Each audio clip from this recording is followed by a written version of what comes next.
வணக்கம். உங்கள் அபிமான அனந்தலை வாழ் ஜோதிடர் வேலாயுதத்தில் நன்றி கலந்த வணக்கத்தை தெரிவிச்சுக்கிற இந்த பதிவு எதுக்காகனா 2/6/2026 அன்று நடைபெறுகின்ற குருபெயர்ச்சி இதுல கடகராசிக்கு எவ்வாறு உள்ளது.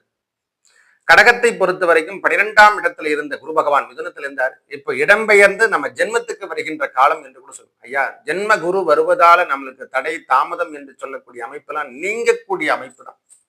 கவலை கொள்ள தேவையில்லை.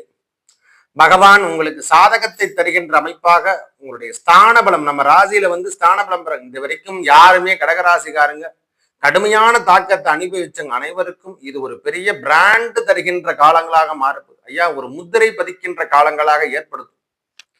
சின்ன தலைவலி சார்ந்த விஷயங்கள், இந்த தொந்தரவு என்று சொல்லக்கூடிய தொண்டை தொந்தரவுகள் இதெல்லாம் இருக்கதான் செய்யும். ஒற்றை தலைவலி, கண் பிரச்சனை, இந்த மாதிரி சின்ன சின்ன பிரச்சனைகள் வருகின்ற அமைப்பு கண்டிப்பாக. அதே போல் திருமணம், குழந்தை சார்ந்த விஷயத்தில் இருந்து வந்த பிரச்சனை முதல்ல விலகு. வீடு கட்டாதவங்களுக்கு வீடு கட்டக்கூடிய பாக்கியம் எல்லாம் ஏற்பட போதுங்க. அவருடைய பார்வைக்கான மதிப்பு உண்டு. முக்கிய தருணமாக அவருடைய பார்வை 5ஆம் பார்வை 5ஆம் இடத்திலையும், 7ஆம் பார்வை 7ஆம் இடத்திலையும், 9ஆம் பார்வை 9ஆம் இடத்திலையும் பதிக்கப்பட்டு உங்கள் வாழ்க்கையில இதெல்லாம் எதுவுமே சொல்லணும் அவசியம். குழந்தை சார்ந்த விஷயம், அறிவு சார்ந்த விஷயம், ப்ரமோஷன் சார்ந்த விஷயங்கள், ஐயா தடை தாமதம், கல்வியில ஏற்பட்டு வந்த தடை இதெல்லாம் விலகத்துக்கான காலங்களாக மாறும்.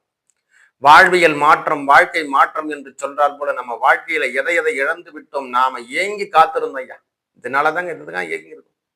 இந்த ஏக்கம் தருகின்ற விஷயங்கள்லாம் மாறத்துக்கான அமைப்பாக கடகராசிக்கு முன்னேற்ற பாதை எடுத்து செல்லும். ஒரு பாகம் நம்மளுக்கு இது வரைக்கும் 6 மணி நேரம் உழைச்சிருக்கேன், நான் 8 மணி நேரம் உழைச்சேன்னா ஒரு 12 மணி நேரம் உழைக்கின்ற பாக்கியம் இந்த நேரத்துல கொஞ்சம் ஸ்ட்ரெஸ்ஸும் இருக்கு. ஐயா, நான் இருக்கிற உண்மையை சொல்லிடுறேன். அதாவது கடுமையான தாக்கத்தை விட ஒரு லிமிட்டெட் தாக்கம் இருக்கும். என்னன்னா உழைப்பு என்பது அதிகமாக காணப்படும்.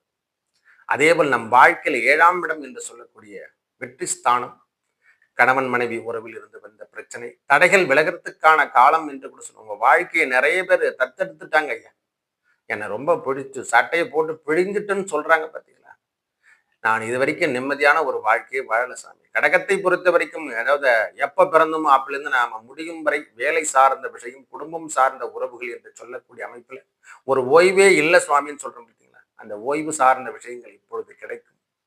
அதாவது நம்ம வீட்டுல சுப நிகழ்ச்சிகள் நடக்கிறதுக்கான வாய்ப்புகள் தேடி வரும். அவருடைய பார்வை 9ஆம் இடத்தையும் பார்க்கும். அந்த நேரத்துல நமக்கு கிடைக்கக்கூடிய பாக்கியங்கள், அதாவது முன்னோர்கள் செய்த வித்துவது புண்ணியம், குழந்தை பேராகட்டும், என்ன விஷயமோ அதுல என்னென்ன தடைகள் ஏற்பட்டதோ அனைத்தையும் நடக்கின்ற பாக்கியம் பெறுகின்ற அமைப்பாக இந்த 2026 அன்று நடைபெறுகின்றது.